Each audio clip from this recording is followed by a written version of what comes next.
Boa noite, bem-vindos ao Noite Informativa. Já sabe que às quartas-feiras temos aqui connosco os deputados que fazem análise de alguns temas rolados por nós. Nós vamos começar então por analisar a decisão do Governo que avalizou, portanto, as eleições intercalares na província de Nampula, depois da morte do Edil Mahmoud Amoran, assassinado a 4 de outubro. Temos connosco os deputados Emídio Xavier, Silvério Ronguana e também Caifadine Zia, Alfredo Magomise. Boa noite, obrigada por estarem aqui. Vou começar então por si, deputado Ronguana.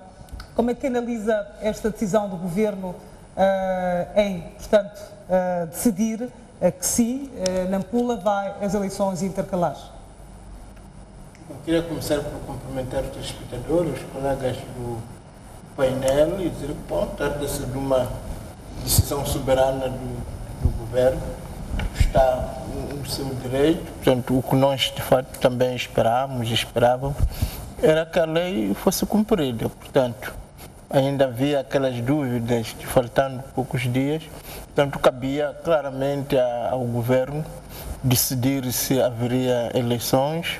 O Governo apareceu a dizer que tem 30 dias para dizer, mas para todos os efeitos, 8 dias depois, portanto, decidiu que há eleições. Portanto, havendo eleições como manda a lei, acho que o único que existe aqui é os partidos prepararem-se para esse pleito e todos aqueles movimentos, aqueles que acharem que querem participar nessas eleições e começarem a prepararem-se para efetivamente haver uma eleição que seja uma festa, que seja um momento de afirmação da democracia, porque afinal de contas, quando um Estado segue as suas próprias leis, não há muito o que comentar, porque cumpre essa lei, claramente. Era expectável esta decisão do Governo? Eu penso que havia várias interpretações da lei. Uns que achavam que não, outros que achavam que sim, mas compulsando os instrumentos disponíveis, eu penso que uma e outra decisão tem enquadramento legal. Portanto, não vejo como é que isso pode criar polêmica, a não ser que vamos nos preparar todos, os partidos, a sociedade civil, porque depois da tormenta vem a bonança. Portanto, o que eu auguro para Nampula é que depois desses momentos turbulentos, tristes que foram vividos com esse acontecimento macabro, que nós estamos expectantes de que sejam de fato encontrados os criminosos, sejam severamente e exemplarmente punidos, mas entretanto a vida não para, há uma necessidade de encontrar um outro edil. A interpretação do Governo é esta, e é uma interpretação que também pode ser sustentado em alguns instrumentos legais, mesmo havendo outras, mas penso que estamos dentro da lei e o mais importante é que se cumpra a lei e vamos avançar com festa, com alegria, porque os Estados só se conseguem erguer cumprindo a lei, cumprindo os seus instrumentos legais, e se todos com alegria, com reconciliação, avançarmos como um povo para um único objetivo, que é encontrar realmente um novo edil para Nampula, porque é preciso também ressalvar que o que vai a votos é apenas o Conselho Municipal, porque a Assembleia, essa está lá. Já está constituída. Está constituída. Exato. E o MDM está lá, a maioria, e vai continuar até o fim da legislatura, portanto não vejo onde é que Exato. estará. Alfredo Magomise, portanto, com esta decisão cai por terra todas as dúvidas que pairavam sobre se haveriam ou não eleições intercalares em Nampula. A bola agora passa, como se diz, para a Comissão Nacional de Eleições, que poderá então marcar uma data para a realização destas eleições. Como é que vem para esta decisão? É uma decisão mais política ou por inerência à lei? Era expectável? Obrigado, boa noite. Permita que hoje, dia 25, felicite este canal que completa 15 anos de existência, de trabalho, e sobremaneira também felicitar a administração, os inovadores que pensaram e trouxeram este canal, que na verdade é um fator que marca a diferença na comunicação social moçambicana. Só nos olharmos e nos lembrarmos de muitos casos que a STV comunicou, transmitiu, despoletou e tiveram o encaminhamento próprio graças ao trabalho deste canal. Portanto, a direção, os trabalhadores da STV estão de parabéns, saudações, força, coragem e cada vez mais motivados para informar bem e melhor aos moçambicanos e a toda a comunidade internacional. Também por via deste canal permite que cumprimente a saúde aos moçambicanos, que direto ou indiretamente vamos celebrando esta data. Portanto, em relação à questão que coloca, que é da marcação, aliás, que é do governo, que publicamente anuncia que vai haver eleições intercalar em Nampula. Não parece ser muito assim desesperado como podia, porque se formos a analisar as declarações do governo, sobretudo da própria ministra da Administração Estatal, ela foi sempre cética e tudo indicava que havia uma tendência de mascular a lei, como é característico para este regime, que muitas vezes, quando as coisas não lhes favorecem, portanto, tenta-se manipular a lei no sentido de evocar um e outro assunto. Aliás, temos para as eleições de 2019, a lei eleitoral fala de recebimento de raiz, mas este governo ou este sistema manipula o sistema tal que o recenseamento, em vez de ser de raiz, abrangendo todo o território nacional, vai abranger apenas os distritos autárquicos. Portanto, é característico para este governo violar, abusar a lei. De todas as maneiras, eu acho que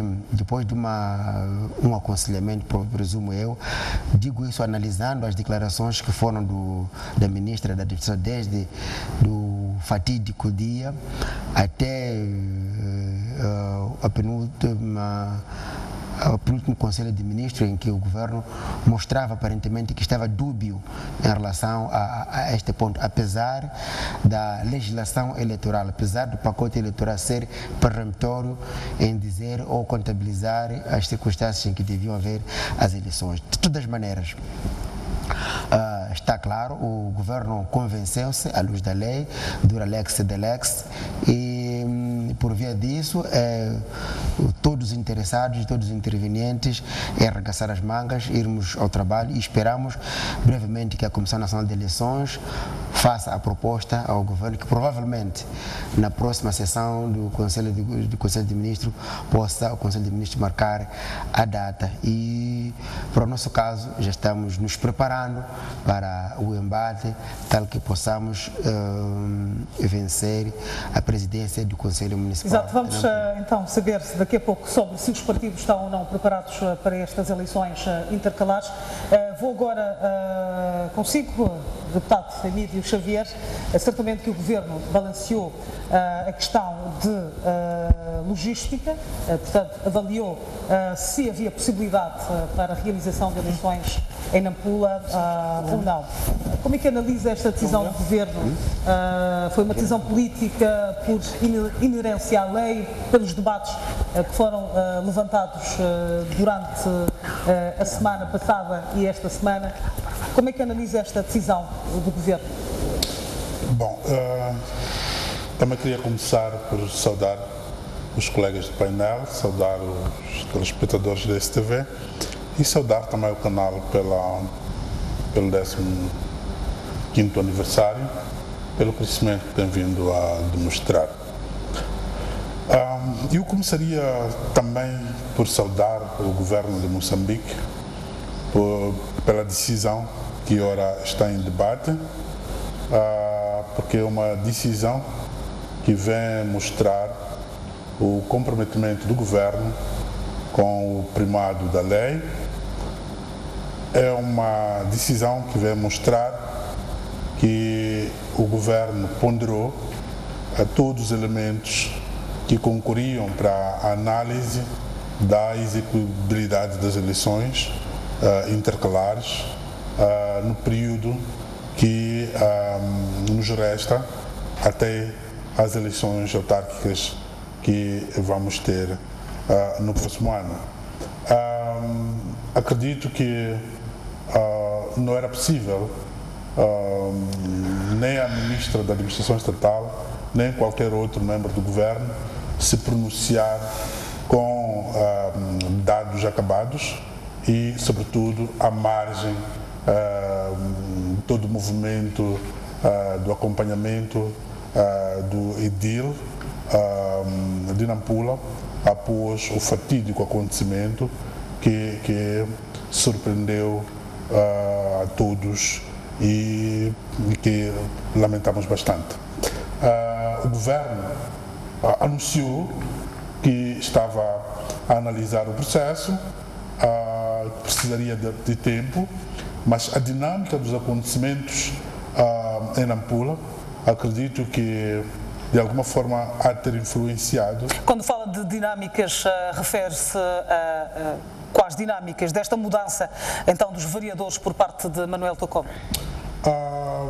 Não diria propriamente a mudança dos vereadores, diria todo um clima de anarquia que esta mudança, este desaparecimento do edil de Nampula abriu espaço para que todos os atores que o perseguiam, que tentaram interromper o seu mandato por via da agressividade verbal, física, invasão da instituição onde ele trabalhava, tudo isso vem a dar um espaço, abrir um espaço para uma certa instabilidade, uma certa promoção de uma política do ódio em Nampula. Todos esses aspectos geram incertezas naquela autarquia, que a única forma sábia, ao meu ver, é devolver a decisão a quem é de direito, que são os munícipes, para que eles próprios escrutinem qual é o futuro que pretendem e, sobretudo, como é que pretendem terminar este mandato que vinha sendo dirigido pelo Dr. Mahmoud Amoran. Então, esta decisão do governo, acredito que olhou para a necessidade de devolver a tranquilidade aos munícipes de Nampula, a necessidade de aquela autarquia voltar a reencontrar-se e distanciar-se com o clima de uma certa anarquia institucional, política, ódio e tudo mais que está sendo promovido em Nampula. Exato, em Nampula. E olhando então para esta atitude do edil interino de Nampula, falou agora que neste momento acontece uma suposta anarquia naquele município. Olhando para esta decisão do edil em exonerar 9 vereadores e ter colocado outros vereadores da sua confiança, como é que analisa os poderes de um presidente interino do município? Bom, o pacote autárquico é claro, um presidente interino, ainda que tivesse todos os poderes, tinha que ser chamada a alguma ponderação, alguma necessidade de voltar a reunir todas as castas desavindas, mesmo dentro do movimento que propôs o presidente Amoran.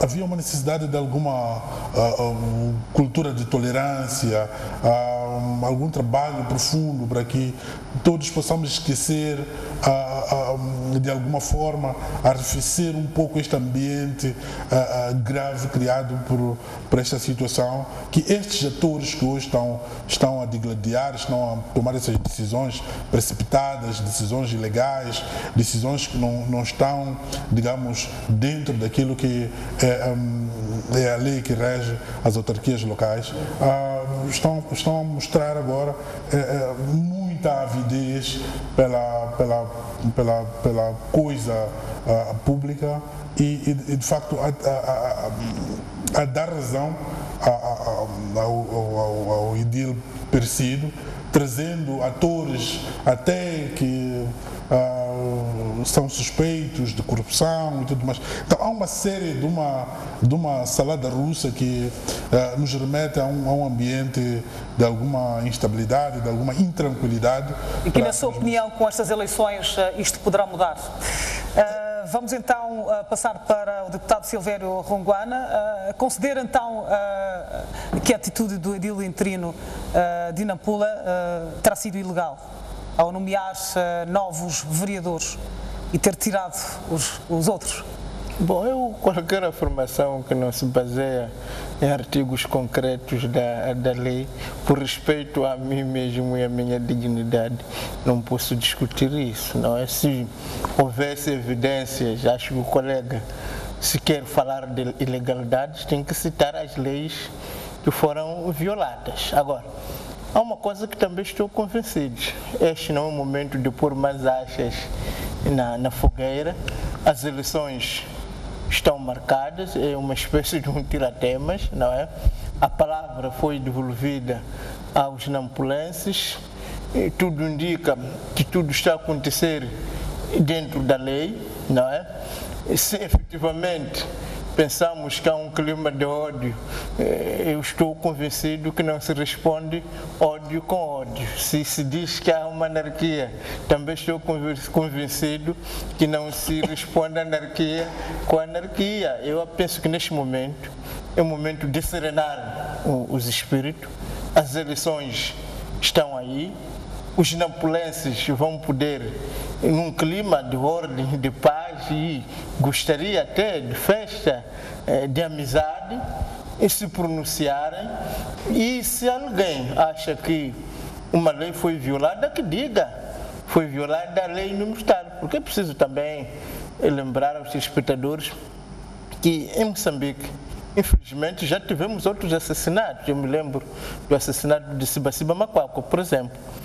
Uma vez que foi assassinado, mesmo quem tivesse a desconfiança que tivesse, as ideias que tivesse, mas todos estávamos claros que cabe ao governo nomear um novo PCA daquele, e foi nomeado, e esse PCA também formou o seu governo.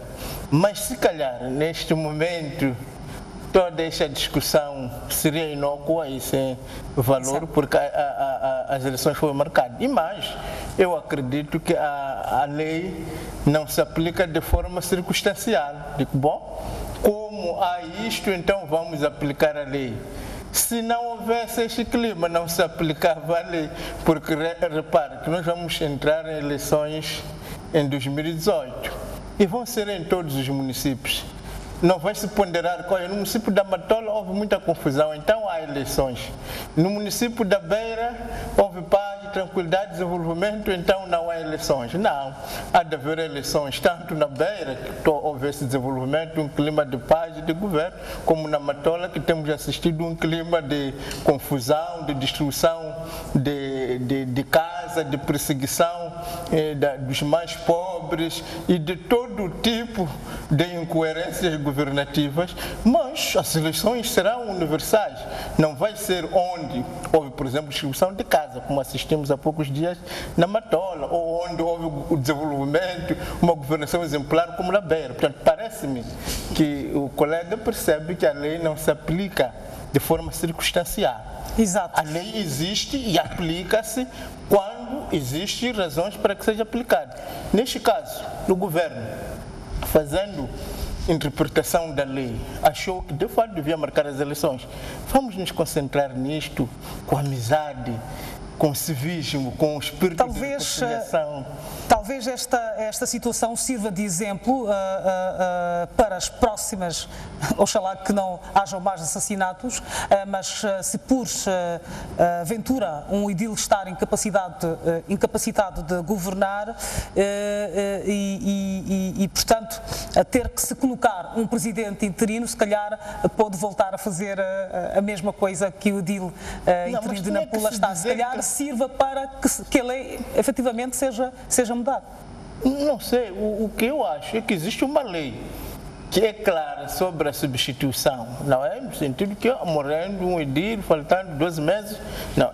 É evidente que há outras leis que pode haver um pouco desta confusão, mas não me parece que a decisão de marcar eleições esteja invadida de alguma ilegalidade. Penso que é uma decisão oportuna que se baseia na lei. Então, uma vez que existe... Não digo com relação a esta questão, mas com a decisão do edil interino de Nampula em exonerar vereadores, se o edil interino pode ou não, tem competências ou não para exonerar. Por isso que eu estou a dizer.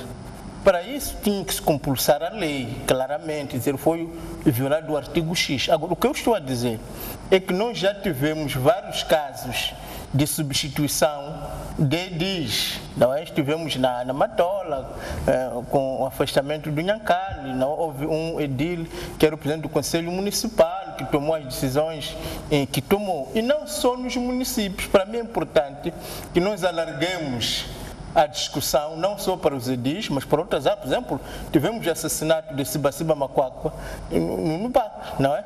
A pergunta é, a pessoa que o substituiu teve ou não o direito de formar, portanto, de nomear diretor e chefe de departamento, ou porque havia uma suspeita de que não, teria sido fulano, ficou na indefinição. Parece-me que a questão não é esta. Mas para todos os efeitos, a bem da paz, da concórdia, da amizade cívica que deve nos caracterizar, uma vez marcada as eleições, que é uma espécie até de um tiratemas, e sabendo também que a Assembleia Municipal continuará em funções, cumprindo a lei até o fim do seu mandato, se calhar fosse mais interessante ultrapassarmos esta discussão e nos focalizar para frente e trabalharmos todos para encontrar um novo edil, e convencido de que se há algum mal, se há alguma decisão errônea, em vez de se falar ao ar, que se vem dizer que olha, foi violado. Mas o presidente Davi Simango, do MDM, teceu duras críticas com relação a estas eleições, disse que o calendário está apertadíssimo. Será que isto demonstra que o próprio Davi Simango não está interessado, se calhar, na realização de eleições? Eu comecei por dizer que havia outras interpretações, não é? Por exemplo, as eleições já foram marcadas para o dia 10 de outubro. Ora, estando já marcadas outras eleições, vamos marcar outras por cima, mas a mesma lei também abria esse espaço de que, bom, faltando 6 dias para um ano, pode-se marcar as eleições. Era possível várias interpretações da lei. Agora, acredito que uma pessoa tão sensata, tão sábia como o presidente Davi Simango, na sua ponderação, e para qualquer um, estando despolitado um processo eleitoral, iniciar outro por cima, não é do ponto de vista financeiro, do ponto de vista circunstancial, é neste sentido. Mas para todos os efeitos, o mesmo presidente Davi Simango está a citar, já veio a público, afirmou que o MDM vai participar nessas eleições, e se vai participar nessas eleições é porque acredita que são eleições que estão a obedecer às leis. O mais importante, senhores jornalistas, este clima de amizade, de reconciliação, só assim poderemos esquecer o passado e juntos como povo e juntos napolenses escolher em paz e amizade um novo edil, porque para isso serve a democracia, para ultrapassar essas coisas, e não devemos nos deixar dominar pelo ódio, pelas questões, que isso só atrasa o nosso país, porque, como sabe, aqui existem outras. Exato. Vamos então passar para o deputado Alfredo Magomice. Como é que acha que os partidos estão preparados para estas eleições? Ok, antes que eu responda essa questão, permita que eu faça um comentário que, na verdade, a questão da eleição intercalar de Nampula, que o governo ontem decidiu avançar com a sua avaliação, e versus as nomeações de Nampula, na verdade, parece um pouco de cinismo que deve estar a acontecer, porque, segundo a lei, teremos menos de 60 dias para a realização das eleições e 120 dias. 120 dias. Ok, está bem. Anyway, portanto, exonera pessoas para nomear, para pessoas que vão funcionar talvez com com este povo. Mas para mim, se for verdade, as imagens que circulam nas redes sociais do atual presidente do Conselho Municipal de Nampula, quer dizer, há muita coisa aqui que também eu acho que os partidos políticos, quando fazem a seleção dos quadros para cargos, que há certos aspectos que devemos tomar em conta. Quais seriam esses aspectos? Bom, eu estou a dizer na minha opinião, porque há certas manifestações e certos desejos ou ganâncias que apululam por ali que não deixam muito a desejar aquilo que tem que ser a conduta de alguém que pretende servir um Estado, neste caso a autarquia. Há muita coisa que desabona, a forma como se dirige, a forma como mostra a apetência, a forma como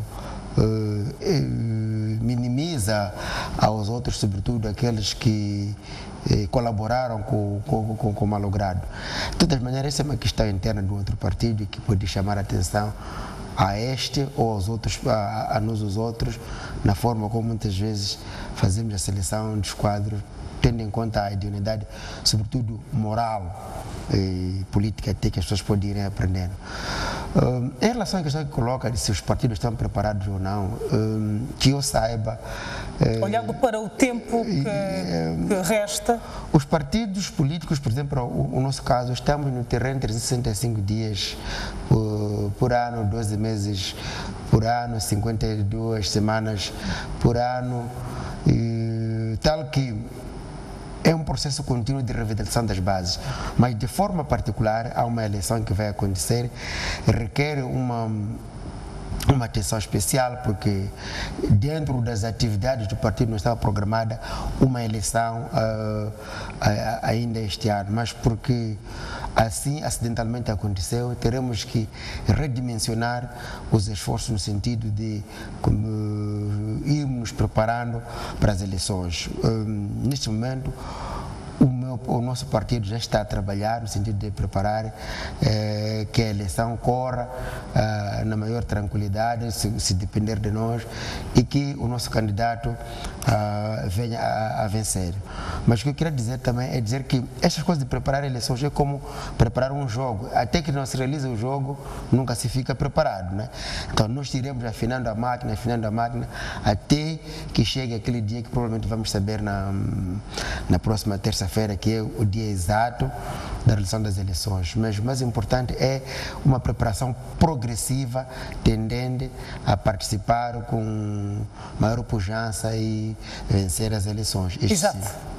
Vamos então passar para o deputado Emílio Xavier. Como é que vê esta questão da preparação para estas eleições, tendo em conta o tempo que resta?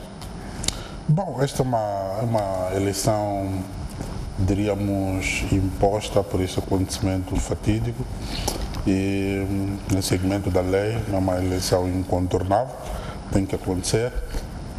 Relativamente à preparação dos partidos políticos, eu penso que a Frelimo é uma máquina que está em permanente movimento, em permanente trabalho e não se põe em causa a questão de preparação, porque a Frelimo está a todo momento a revitalizar a sua máquina em função dos desafios políticos que se colocam.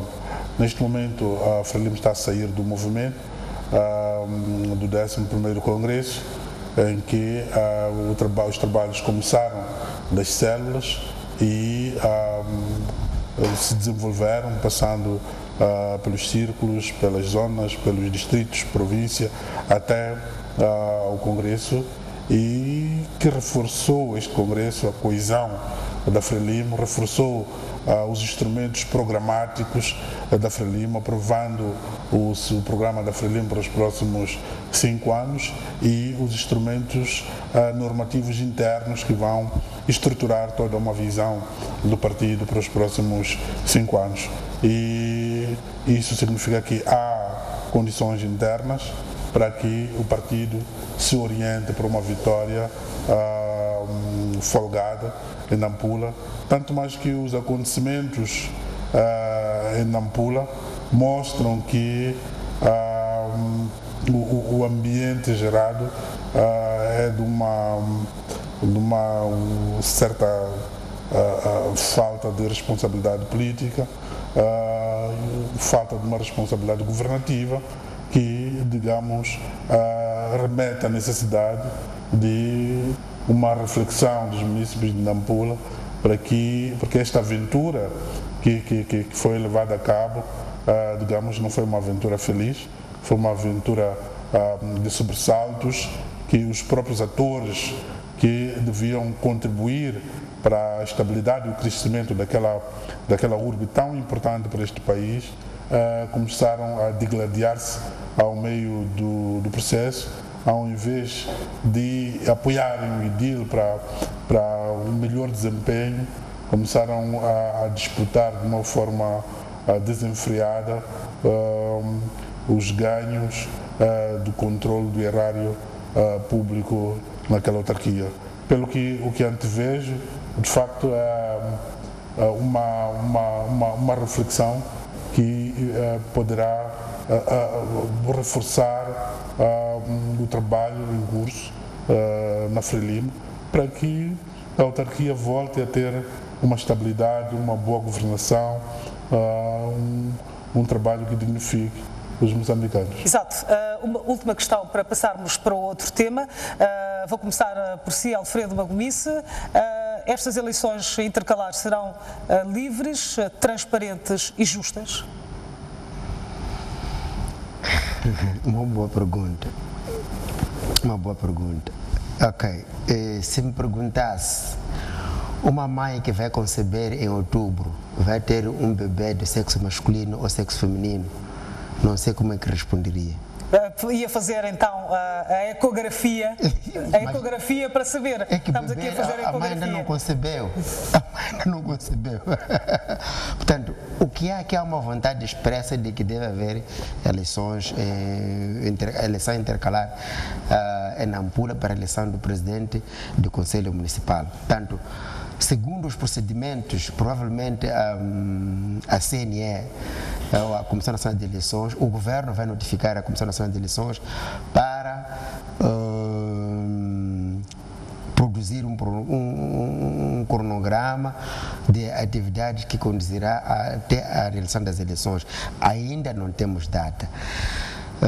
Por outro lado, feita esta marcação, que em princípio acredito que seja marcada no próximo Conselho. Entre 14 e 16 de novembro, provavelmente teremos uma data para estas eleições. Então, para se decidir se as eleições foram livres e justas, significa que durante o processo, desde a concepção, preparação e realização de eleições, tem que haver o cumprimento escrupuloso da lei por todos os intervenientes. Neste caso, não havendo ainda a possibilidade de vislumbrar o que vai acontecer, o que cada interveniente, Comissão Nacional de Eleições, o Secretariado da Administração Eleitoral, a Polícia e os outros que de forma reiterada têm intervido de forma a influenciar o resultado, ainda não estão lá. Então, não fica correto, nem posso dizer hoje se serão livres, mas o desejável é que todos nós estejamos sensibilizados para que as eleições possam ser livres, justas e transparentes. E para isso é necessário que haja o cumprimento e a aplicação e o cumprimento escrupuloso do pacote eleitoral, da legislação eleitoral, por todos os intervenientes. Exato. Silveira Ronguane, mesma pergunta? Bom, a história é muito importante quando trata-se destas questões. Em muitos momentos, julgamos sempre que estão criadas as condições para que haja eleições justas e livres, e não acontece. E muitas vezes as eleições justas e livres não acontecem porque há muita má-fé. Só para dar exemplo, quando o governo surgiu a dizer que tem 30 dias para decidir se há eleições ou não, todos ficamos tranquilos. Bom, o governo, com serenidade, vai decidir dentro de 30 dias. Mas meia volta, nem passou uma semana, já estava a anunciar. E isto, de fato, de querer sempre passar a perna aos outros, é que é mau, não é? Eu quero augurar que desta vez os órgãos eleitorais possam trabalhar com profissionalismo, o próprio governo possa trabalhar com profissionalismo, mas, sobretudo, a necessidade de respeitarmos o povo soberano de Nampula, porque quando um partido, o seu porta-voz, diz que este povo fez uma aventura quando tomou a sua decisão. Portanto, eu acho que eu comparo isto àquela coisa que aconteceu em Quelimane, quando alguém quis dar nomes ao povo de Quelimane. E parece que estamos a repetir a mesma história, a dar nomes feios à população de Nampula, fizeram uma aventura. É uma aventura a decisão soberana dos Macoas, a decisão soberana dos nampulenses. Quer dizer, quando nós, na nossa linguagem, já mostramos que, de fato, não estamos a tomar este povo como um povo com iguais direitos, com igual idoneidade como os outros povos, eu começo a perceber, afinal, porque é que o povo de Nampula, de fato, votou no MDM, e não é difícil adivinhar que voltará a fazê-lo, porque se calhar é o único partido que tem respeito com este povo. Só para ter uma ideia, Nampula, durante os 40 anos, por exemplo, nunca soube o que é autocarro público. Foi preciso uma governação do MDM. São esses aspectos que eu acredito que o povo de Nampula, a pessoa que vive em Nampula, terá que ter em conta. E, tendo em conta este fator, significa que todos teremos que nos unir, porque a questão de eleições livres, justas e transparentes, já sabemos que, se depender da vontade daqueles que consideram que este povo, quando toma a sua decisão, está a fazer uma aventura, sabemos que estes nunca quererão eleições justas e livres.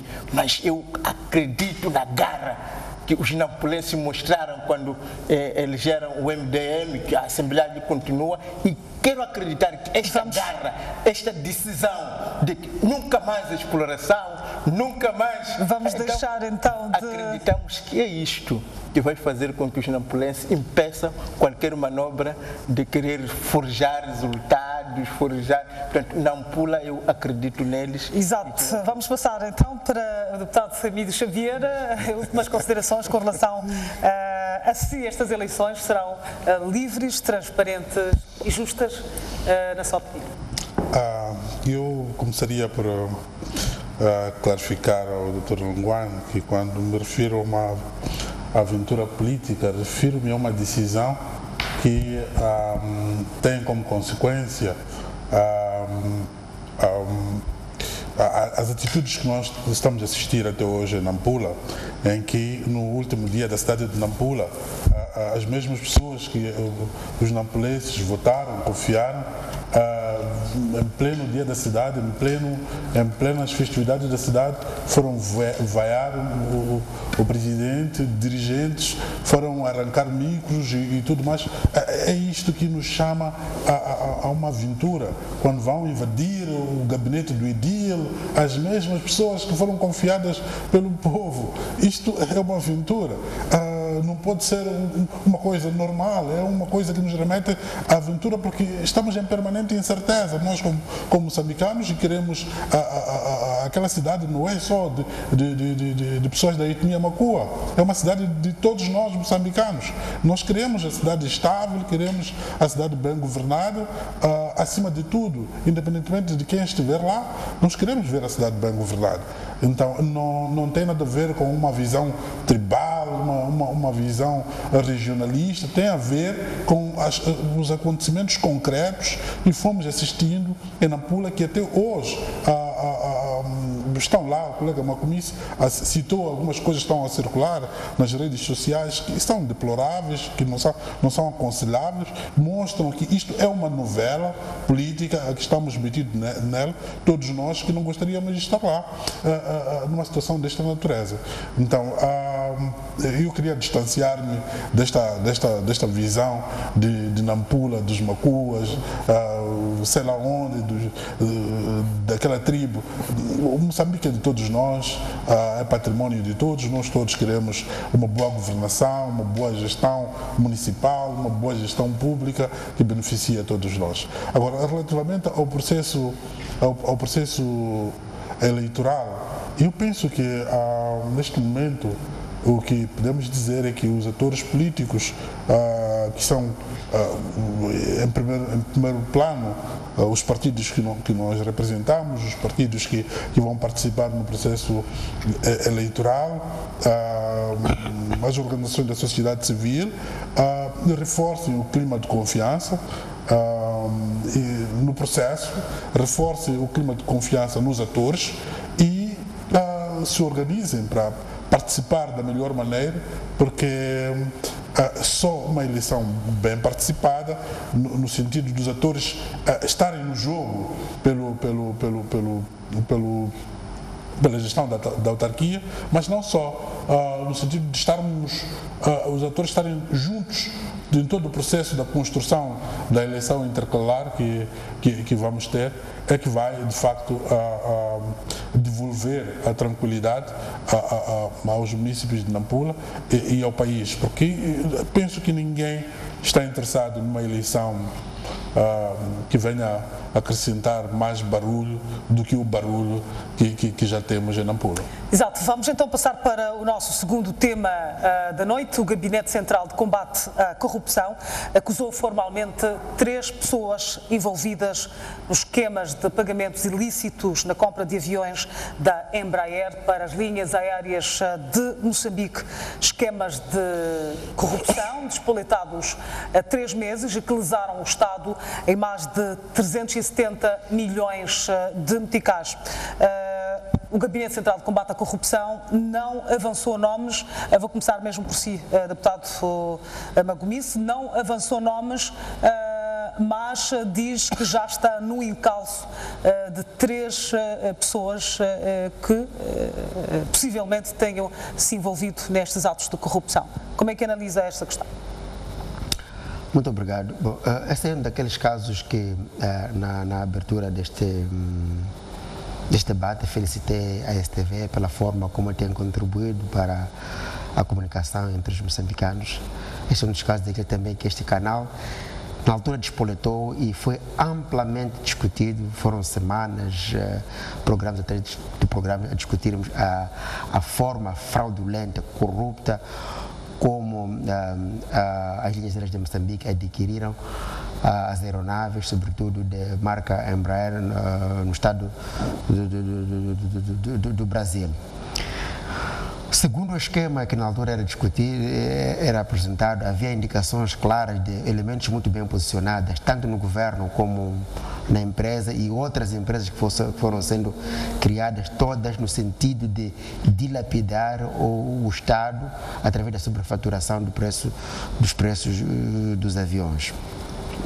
Isto a acontecer, podíamos dizer que é tarde, devia ter acontecido há muito tempo, e eu acho que, mais uma vez, a Procuradoria da República vem aqui, aliás, ao não dizer os nomes, está claramente a tentar, não diria ofuscar, mas encobrir, exatamente, muito obrigado, encobrir aqueles que defraudam a todos nós. O país tem recursos, são poucos, mas se formos a contabilizar a quantidade de dinheiro do Estado que para em mãos alheias, isto é, aos agentes e servidores do Estado, sobretudo pertencente a um partido, que se diga isso. Quando falamos de corrupção, não estamos a falar de corrupção de qualquer moçambicano. Os corruptos neste país pertencem a uma organização. Os corruptos neste país pertencem a um partido político. E este partido político chama-se Frelimo. Portanto, qualquer corrupto que nesse país que existe tem cartão do membro da Frelimo. Portanto, o que nós queremos dizer aqui é que a Frelimo deve ter coragem suficiente de sentar e dizer entre eles, camaradas, vamos parar de lapidar o país para que este país possa parar. Estamos a falar de pessoas que não foram, portanto, reveladas, que não têm que ver então com a filiação partidária, não é verdade, mas tem a ver com a gestão da própria LM. Mas, Ana, quem pode ser funcionário sênior na LM sendo que não é da Frelimo? Quem? É possível? Não é possível. Se for uma falha, em menos de pouco tempo vão te tirar. Sabe quais são as aventuras que houveram e não duraram muito? Portanto, e mesmo se acontecer, se tivesse de outro partido, já teria sido há muito tempo escancarado. O que nós queremos dizer aqui é o ciclo de governação dentro da Frelimo deve ter coragem suficiente de expurgar pessoas que querem se aproveitar das posições no Estado para tirarem vantagem ao Moçambique, aquilo que é de todos nós. Mas de todas maneiras, o que nós queremos dizer aqui é que a Procuradoria-Geral da República deve ser célere porque já são tantos outros casos. Estamos a falar do caso da LM, temos o caso das dívidas que ora foram ocultas, agora já não são ocultas. Estamos a falar dos casos da migração. Há muitos casos e já duvidamos se a própria Procuradoria tem capacidade para dar vazão a estes casos todos. O que nós estamos a pedir é que esses casos sejam céleres, sejam julgados, trazer as pessoas culpadas à barra do tribunal. Mas, mais uma vez, lamento que as pessoas que dilapidam o Estado estejam ligados a um partido. Exato. Vamos para si. Como é que analisa esta acusação de 3 pessoas que não foram reveladas, que estão envolvidas, supostamente envolvidas, neste negócio ilícito na compra dos aviões da Embraer, que é uma empresa brasileira, para as linhas aéreas do Moçambique? Bom, eu queria começar por saudar o trabalho da Procuradoria, a serenidade e a objetividade com que está a trabalhar, apesar de inicialmente ter havido, digamos, algum movimento, muitas especulações em torno deste assunto. É natural, é um assunto que mexe com a sociedade. E é um bom sinal que a Procuradoria tenha encontrado caminhos com serenidade, com alguma objetividade, trabalhar para, digamos, encaminhar o processo aos órgãos judiciais. Também penso que estamos num ambiente em que o discurso do chefe de Estado relativamente ao seu compromisso pessoal e ao que deve ser o compromisso de todos nós relativamente ao combate à corrupção, o reiterado discurso do Filipe Jacinto Inhosso, nosso presidente, acredito que está a fazer eco nas instituições que devem, digamos, transformar este discurso em resultados concretos. Também quero distanciar-me um pouco da visão de crimes partidários, de crimes de corrupção partidários. Para nós, e penso que devia ser assim para todos nós, que repugnamos em ver uma má gestão da coisa pública, seja de quem for, devíamos nos juntar e encorajar a Procuradoria e todos os órgãos de justiça a agir sem a partidarização de crimes. Porque vou dar um exemplo, agora estamos a discutir a situação de Nampula. O edil de Nampula várias vezes veio denunciar corruptos e tudo mais, que não tinham nada a ver com a Frelimo, e para dizer que o que é crime não pode ser partidarizado. Temos que olhar para responsabilidade individual. Exatamente. Mas também queria dizer que, como o Estado de Direito em que vivemos, precisamos também de continuar a dar valor ao princípio da presunção de inocência e dizer que as instituições devem trabalhar para provar e punir e responsabilizar as pessoas com devidas provas e com um trabalho fundamentado. Daí a importância de continuarmos a fazer um apelo de um trabalho sereno, a renovarmos a confiança com a Procuradoria e manifestarmos a nossa satisfação por estes sinais que a Procuradoria está a transmitir, de estar a fazer um trabalho sério, um trabalho que possa nos, digamos, trazer resultados que seriam o esclarecimento deste caso e a responsabilização das pessoas, havendo matéria para as pessoas serem responsabilizadas. Exato. Silvério Runguane, portanto, em 2007 e 2009, as linhas aéreas de Moçambique adquiriram então 2 aviões e foi constatado que houve uma sobrefaturação na compra destes aviões, que lesou o Estado em mais de 300 milhões de meticais. Agora, a PGR diz que já tem 3 arguídos, não avançou nomes. Como é que olha para esta questão?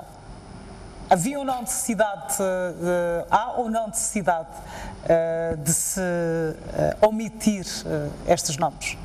Eu tenho dúvidas sérias que a ocultação de arguidos contribua para a presunção de inocência. Eu penso completamente o contrário. E quando nós ligamos a televisão, os jornais, quando compulsamos as leis, um arguido é um arguido. E é preciso que se chame o arguido pelo seu nome. Portanto, o ser arguido não significa ser condenado, mas também não há razão nenhuma objetiva que justifique a ocultação de arguidos.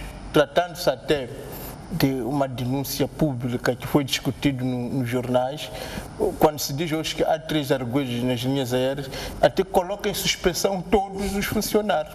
Praticamente a ocultação é que é o mau serviço à presunção de inocência, porque eu confesso que até tenho medo de ir às linhas aéreas, porque sei que há ali 3 arguidos. Quais são, não sei, qualquer um deles pode ser. Portanto, eu penso, para o bem da transparência, da justiça, qualquer um de nós sabe que se há arguido tem que se dizer que para fulano foi constituído arguido. O que é que poderá estar por detrás desta omissão dos nomes? Não, também temos que respeitar a separação de poderes e não fazermos palpites. É preciso também nos lembrar que nós estamos aqui, pertencemos a um outro poder e não devemos fazer palpites em relação ao outro que devia ter feito. Mas há uma coisa que sei, porque as leis são feitas na Assembleia da República, todo cidadão moçambicano tem acesso a eles, que em nenhum momento se defende na direção moçambicana a ocultação de arguidos, porque nós estamos aqui em sede da ocultação de arguidos. Então, se calhar aqueles que estão a praticar esses atos poderão vir a público se justificar, se calhar tem a ver com a proteção desses arguidos, não sabemos, mas parece-me que a partida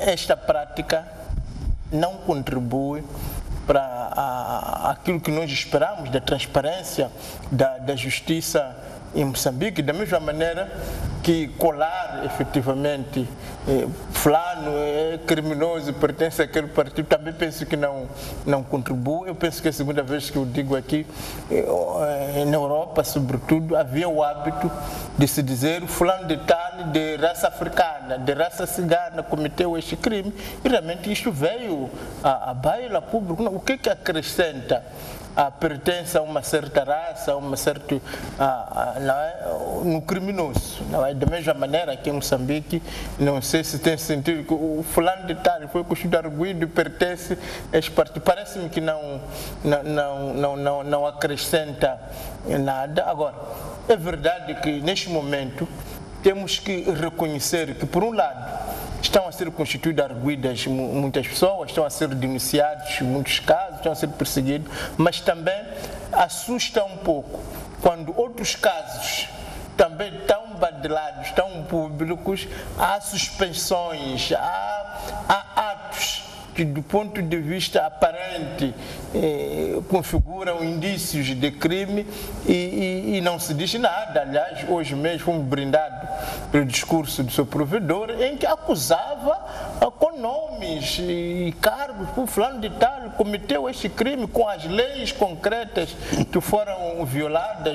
Uma delas, até a lei número 34, tem a ver com a lei da informação, dizia fulano de tal violou esta lei, fulano de tal, e saímos dali, não há nada, e provavelmente não haverá nada. Portanto, o que eu penso que devia acontecer é haver melhor a comunicação desses crimes. Da mesma maneira que um conjunto de cidadãos que praticaram crimes estão, de fato, a ser perseguidos pela lei, estão a ser levados à barra dos tribunais, para que outros casos também, que parecem configurar ou parecem ser crimes do mesmo quilate, também sejam perseguidos, para que não se deixe aqui a suspensão de haver justiça para uns e justiça para outros. Portanto, parece-me que é importante, é um passo importante, porque o caso Embraer era um grande escândalo, porque lá fora os comparsa destes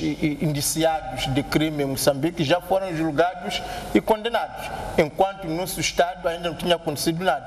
O fato de ser constituído arguidos é já um passo, mas seria também para proteger os trabalhadores das linhas aéreas se imediatamente se divulgar os nomes e sabermos que a divulgação do nome daquele arguido não significa que ele está condenado, que condenou aquele crime, mas estamos a salvaguardar o bom nome dos outros trabalhadores que passam neste momento a estar também sob essa suspeita. Portanto, eu penso que é este equilíbrio que é preciso encontrar. E olhando então, olhando para estes casos, sim, quero fazer um comentário. Sim, eu quero fazer um comentário. Bom, quando se diz que não podemos olhar para as cores partidárias dos corruptos, é preciso que se diga que faz-se muita publicidade sobre a mensagem do Presidente da República, que por coincidência é Presidente do Partido Frelimo. O que nós estamos a dizer é que se o Presidente Nyusi quer combater a corrupção, tem que começar dentro do partido dele. Porque todos os que estão ligados aos grandes escândalos de corrupção são membros bem posicionados dentro do partido dele. Portanto, não é fazer um discurso para os outros, para os moçambicanos. Não são os 27 milhões. Aliás, ok, é verdade que os membros da Frelimo fazem parte dos 27 milhões, mas é um grupo restrito, identificável, das pessoas que mais praticam a corrupção. Se formos o caso FDA, agora estamos falando do caso Embraer, caso dívidas ocultas, casos...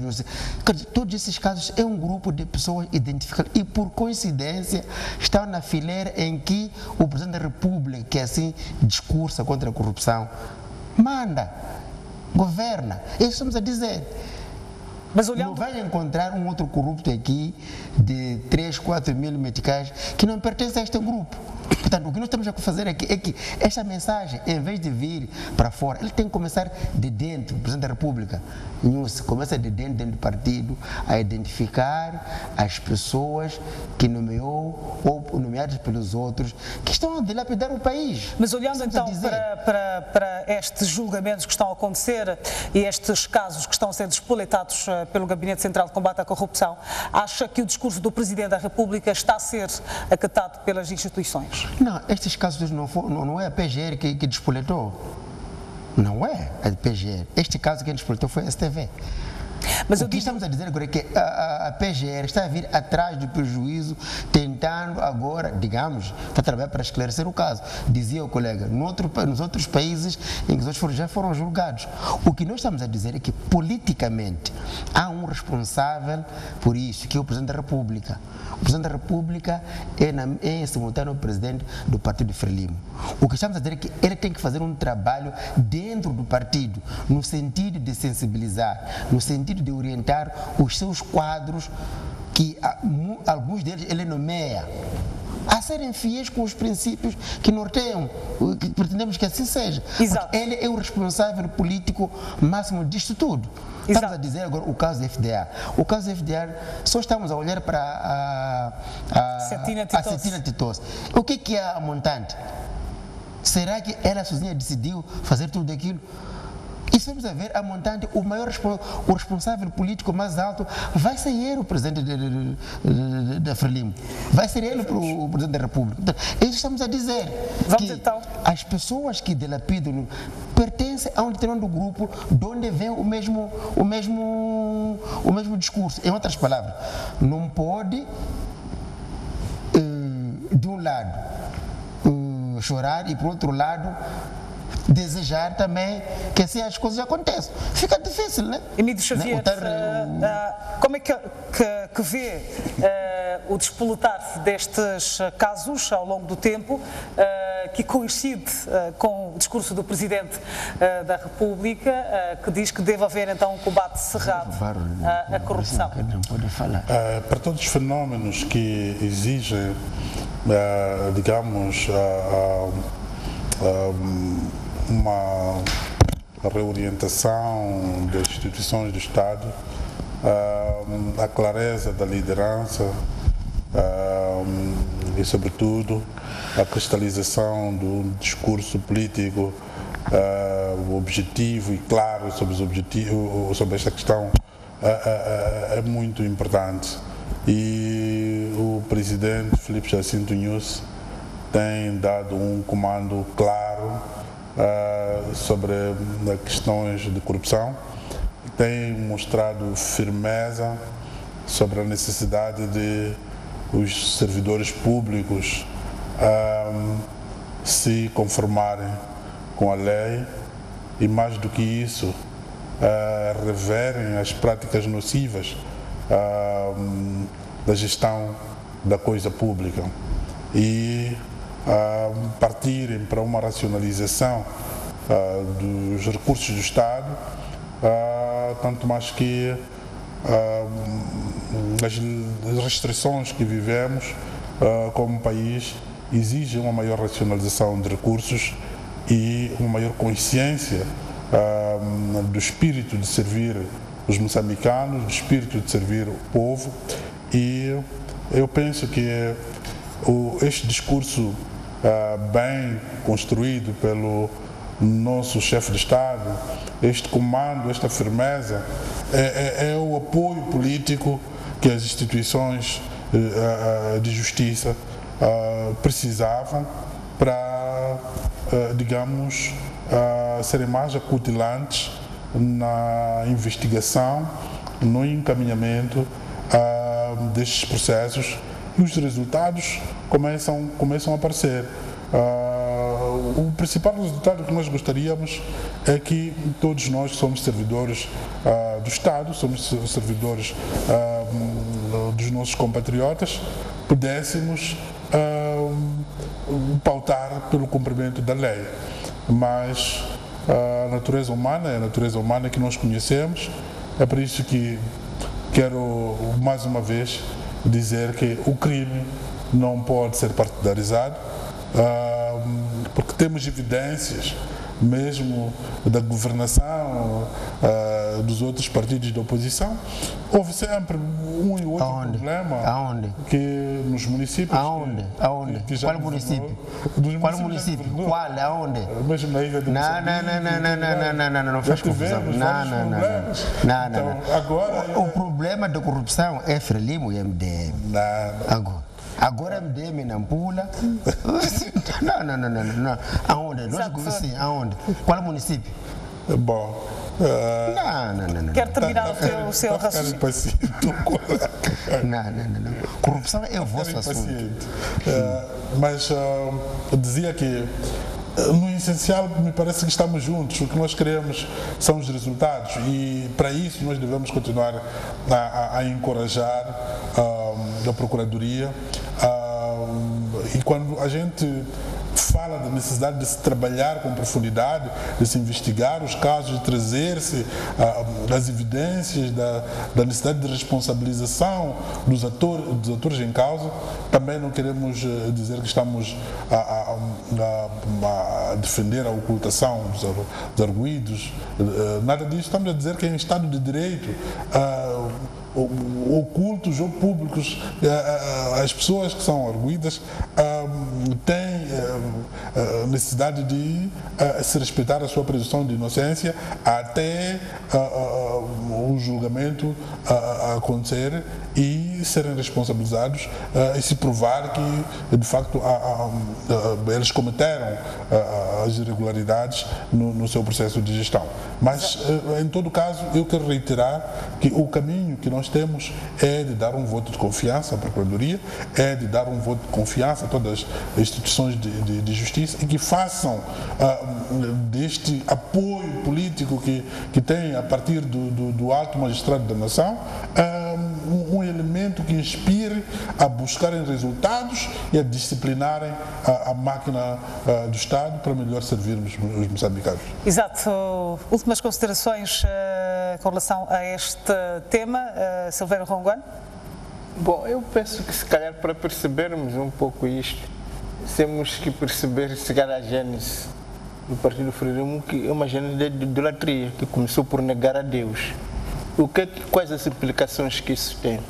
Quem nega a Deus, coloca Deus um homem. E toda a ação positiva é vista que deriva desse homem, não é? Nesse caso, se há combate à corrupção é por causa do Presidente da República. Nós que somos crentes acreditamos que o único ator do mundo é Deus. Depois de Deus são os homens. E não é um único ator, não é uma única organização, não é uma única pessoa. Portanto, o Presidente Nunes pode ter esse desiderato de combate à corrupção, mas eu preciso lembrar que muito antes deles, o Presidente Davis Simango, de forma reiterada, elegeu a corrupção como o seu principal ponto. E acredito que muitos outros líderes políticos, e eu próprio, a jornalista, a STV, muitas outras instituições, então temos que aprender que o bom não deriva de uma única pessoa. Isto é um erro, é idolatria mesmo, que deriva da substituição de Deus por um homem. Não, o presidente não é Deus, é um homem. E ele tem desejos, tem ações, o colega que está a falar também tem as suas ações, eu tenho as minhas, o presidente Davis Simango. Portanto, a grande diferença entre o MDM e outros partidos é esta, é que nós acreditamos em Deus e que depois de Deus todos nós somos iguais e que a fonte do bem pode advir de muitas outras pessoas, até se calhar da criança mais pequena, ali mesmo pode vir o desejo e a luta contra a corrupção e não há razão de querermos que alguém se capture. E isso, se calhar, é que potencia a existência de muitos corruptos. Como o presidente está lá, não está a me ver, é o único que não quer isto, então quando sou a ser visto por 3 colegas do partido, posso fazer a corrupção. Não. O combate à corrupção deve ser um sentimento de todos os moçambicanos. É por isso que eu estou a dizer que é Renamo, é Frelimo, é MDM, todos. Nós lembramos, uma vez foi apresentado um delegado da Renamo em Vilanculos que tinha cometido um furto, mas não é Renamo que estava a roubar, era aquela pessoa e tem de ser responsabilizado. Foi apanhado alguém que é da Frelimo, é aquele. Eu penso que o combate da corrupção de tão sério, eu preciso dizer que não deriva de uma única pessoa, mesmo se esta pessoa, Presidente da República, possa ter a contribuição que tiver, há muitos homens, há muitas mulheres, crianças e jovens, velhos e adultos que querem combater a corrupção. Vamos todos nos unir para combater este mal e não pensarmos que sou o Presidente da República, porque se de fato é só o Presidente da República que quer combater a corrupção, então Moçambique está perdido. Quero fazer um comentário com relação... Acho que é a minha vez. Bom, eu acho que compreendo a tentativa de não compreensão, sobretudo pelo colega Ronguano, já antes do... O que nós estamos a dizer, nós estamos a falar da corrupção que assola o Estado ou a máquina administrativa do país. É essa corrupção que estamos a falar. Agora, compreendo a tentativa que o colega traz de querer associar a Renamo a esses atos maléficos e, sobretudo, na sua infelicidade tentar explicar a razão por que a Frelimo é corrupto. O que eu quero dizer aqui é que a Renamo já geriu o município da Beira, a Renamo já geriu o município de Marromeu. Estou a contar os municípios. Não, o da Nacalavera sabe como terminou, renunciando à própria Renamo, de uma forma criminal. Não, estamos a falar de outro assunto. Então, todos aqueles municípios foram geridos e provavelmente as contas daquele exercício já tenham transitado, o que significa que correu tudo bem. Mas o que estou a falar neste momento aqui é que o malogrado em Nampula, uma das coisas que denunciou é a tentativa de corrupção pelo MDM, está claro. Mas também a minha preocupação não é essa, é do nível em que o Presidente da República coloca a corrupção, que é boa dentro da fasquia da sua governação. Mas o que estou a dizer é que, politicamente, o responsável número 1 sobre a corrupção é ele. Porque a maior parte dos corruptos, a maior parte dos perseguidos pela justiça, a maior parte dos que dilapidam a economia do país, são pessoas que estão na fileira do partido em que ele governa. É isso que estou a dizer. Politicamente, quem está a roubar os moçambicanos é quem está a gerir o país. E quem está a gerir o país conhece-se quem é. É isso que estou a dizer. Em outras palavras, o presidente Nunes, aquele discurso, que o faça publicamente, mas que o faça mais dentro dos órgãos do partido do que aqui fora. Agora, os outros, não sei se fazem ou não, me parece também mais aventura do que qualquer outra coisa. Então, eu estou a dizer. Exato.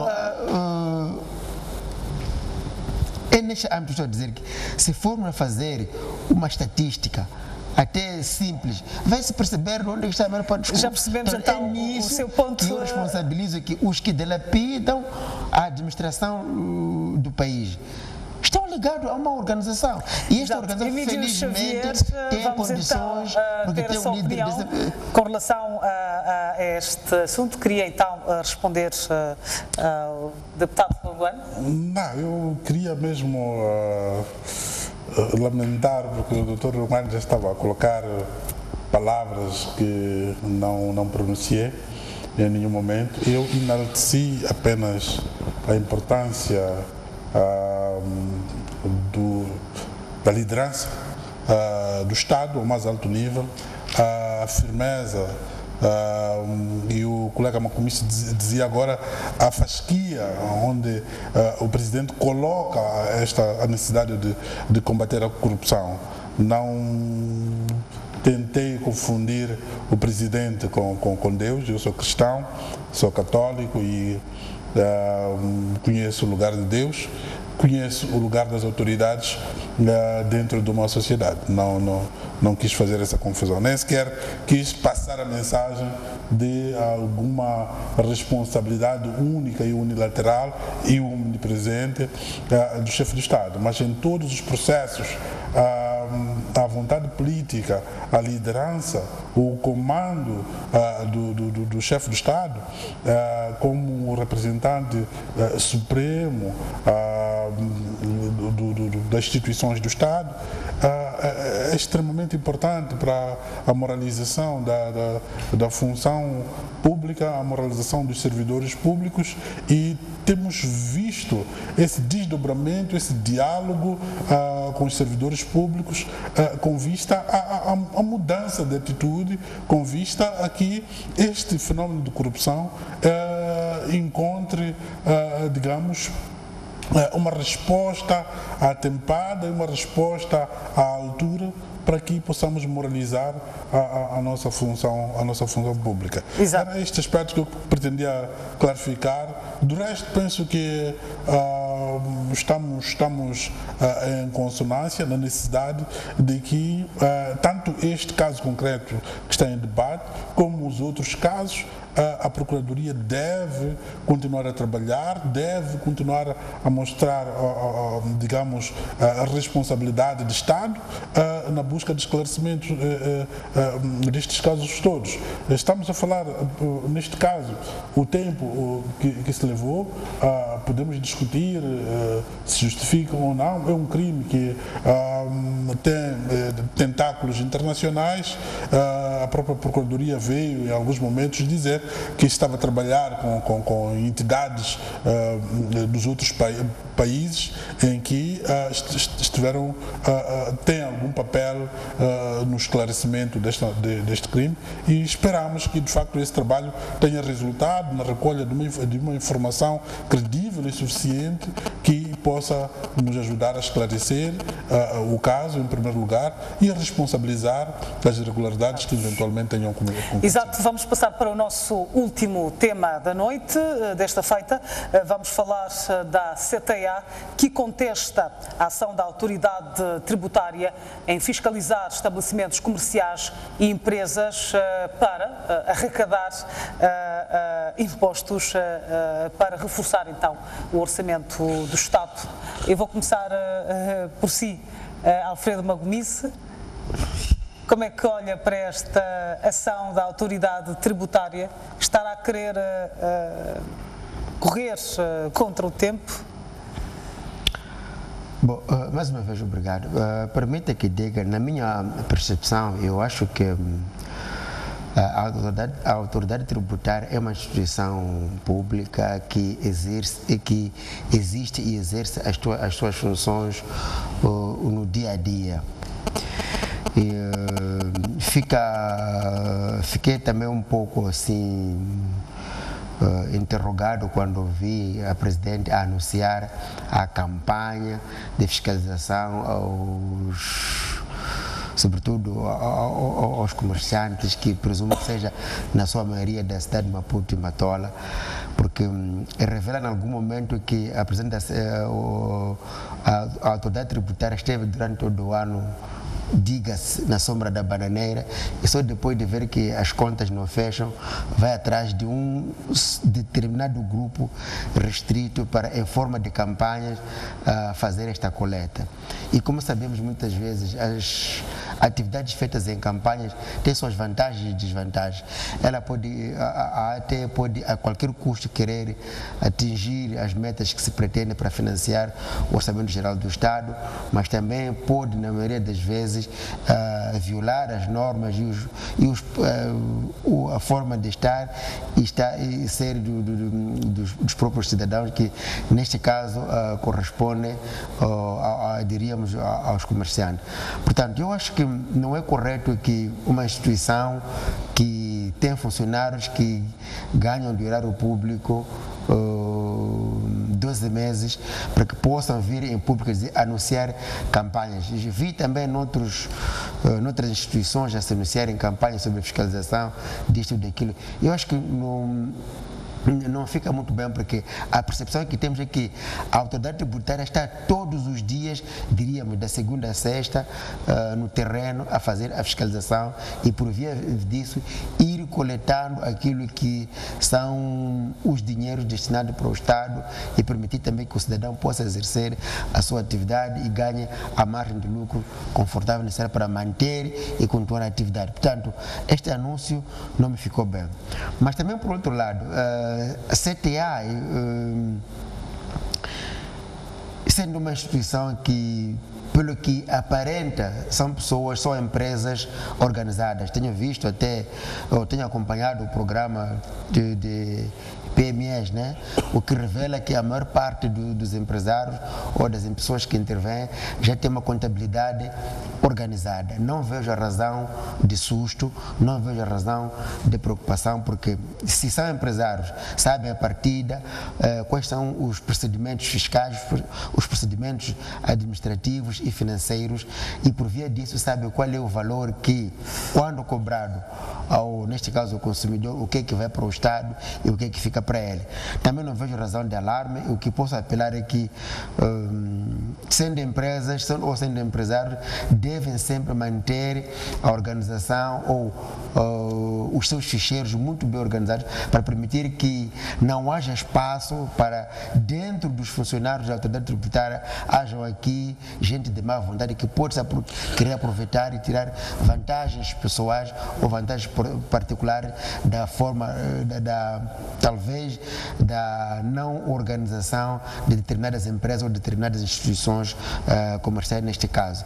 Portanto, exato, mais uma vez, eu acho que não podemos funcionar por campanhas, temos que funcionar com uma normalidade, tal que, como dizia também, o fato de ser uma campanha abre espaço para outros de vontade alheia poderem entrarem no mercado e dilapidarem aos cidadãos honestos ou de uma outra forma. Portanto, eu acho que não é muito correto trabalharmos em campanha, sendo uma instituição que é, diríamos, perene. Não é correto e isto assim ser. Exato. No contexto de recessão económica em que Moçambique vive desde 2015, onde várias empresas e estabelecimentos comerciais movem mundos e fundos para não fecharem as portas, faz sentido que a autoridade tributária esteja a fazer esta campanha de sensibilização a estes estabelecimentos como forma de arrecadar impostos ou receitas, arrecadar receitas para os cofres do Estado. Isso não poderá precipitar o fechamento de mais empresas? Bom, para mim, pessoalmente, o que me surpreendeu um pouco neste processo não é propriamente a campanha da autoridade tributária, lançada pela autoridade tributária. Eu vi as imagens, pelo menos as primeiras imagens, me pareceu uma campanha mais educativa, no sentido de melhor uso da faturação e dedução dos impostos e tudo mais. Não me pareceu uma campanha repressiva, mas o que me surpreendeu, dizia, é que já há uma conquista no nosso país do diálogo do governo com o setor privado, um diálogo que tem acontecido ao mais alto nível. Tenho visto o primeiro-ministro, o próprio ministro da Economia e Finanças a interagir sobre várias matérias com o CTA e, eventualmente, a autoridade tributária não tenha explorado esta plataforma para que o CTA e a autoridade tributária estivessem claros dos objetivos do trabalho em curso e da necessidade deste processo educativo que precisamos de seguir, no sentido de todas as entidades do setor privado e mesmo do setor informal cumprirem com as suas obrigações junto à autoridade tributária. Exato. Silveira Runguano, fala-se, a CTA deu alguns exemplos ou chegou mesmo a deixar ficar algumas soluções para que a autoridade tributária pudesse então arrecadar mais impostos para o Estado. Disse, por exemplo, que se deveria tributar, então, essas atividades informais como forma de coletar dinheiro para os cofres do Estado e não apertar ainda mais o cerco para empresas e estabelecimentos comerciais que, neste momento, já estão a ficar sufocadas por causa desta recessão económica que o país vive desde 2015. Bom, aqui acho que há várias coisas que eu preciso ter em conta, não é? Uma delas é que a própria luta pela independência fundava sobretudo na questão fiscal.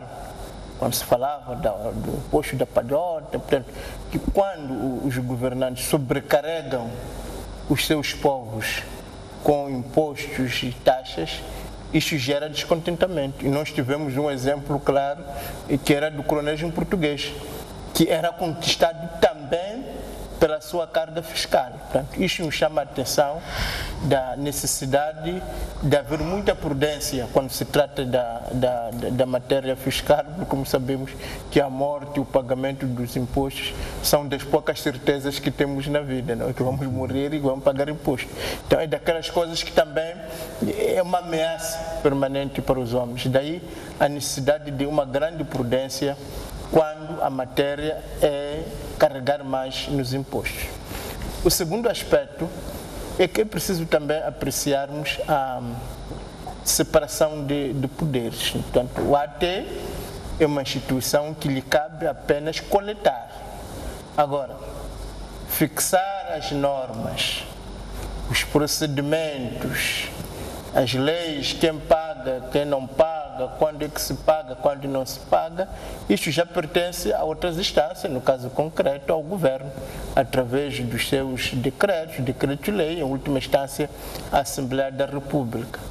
E parece-me que, neste caso, percebe-se que há uma fronteira que não é muito nítida aqui, até onde até está no seu campo de cumprimento das leis, de zelar pelo cumprimento dos impostos, ou se não estará a transvasar. Não estou a fazer uma afirmação, mas estou a fazer um alerta que há possibilidade de estar a transvasar do seu âmbito, de zelar pela cobrança dos impostos, para se colocar já no âmbito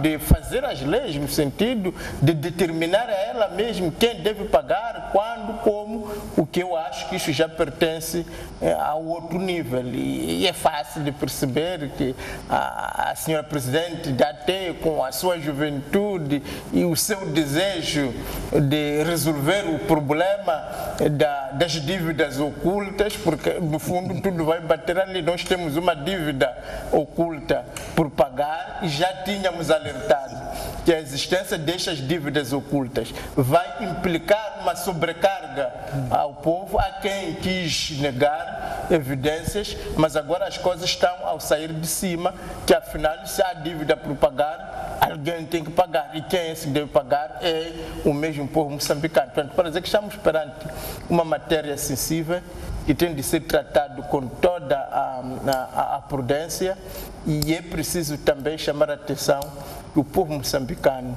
não pode pagar aquilo que outros comeram. Se há uma necessidade de repor dinheiro do Estado, vamos àqueles que realmente roubaram o nosso dinheiro.